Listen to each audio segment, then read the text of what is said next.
ప్రతి ఒక్కరూ పేరు పేరున మీకోసం ఎన్ని పనులున్నా మానుకొని వచ్చారు. మజ్జిగ మీకు ఇస్తుంది, చెప్పేది నన్రా. ఇంచే పదే కదా చెప్పింది.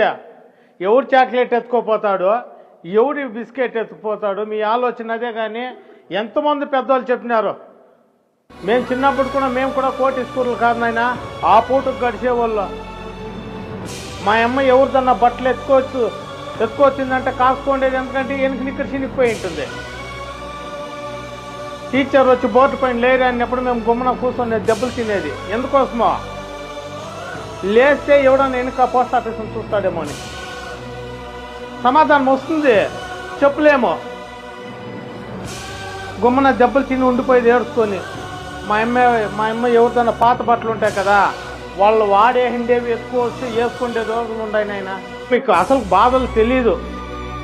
అలాంటప్పుడు మీ అమ్మా నాన్న మీ పైన ఎంత నమ్మకం పెట్టుకుంటారో.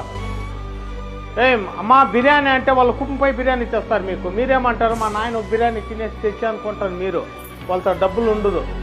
నా బిడ్డ అడిగేసింది అనేసి వాళ్ళు నీళ్ళు తాగేసి మీకు బిర్యానీ తెస్తారు, ఫ్రూట్స్ తెస్తారు. ఎందుకంటే వాళ్ళు కష్టపడైనా మీరు ఇండ్లలో కూడా మామూలుగా జాగ్రత్త చేసుకోరు నాయన. ఒక ముద్దు పోయినప్పుడు మీరు గుర్తొస్తారు తల్లిదండ్రులతో. మీకు గుర్తొస్తారేడా, మీరు ముక్కలు చూస్తారు. వానికి 2 పడింది, నాకు 1 పడింది, చిన్నది పెద్దది, మీరు ఇటు కొట్లాడతారు. మీరు కూడా ఒక సహాయకులుగా సేవకులుగా తయారు కావాలనైనా.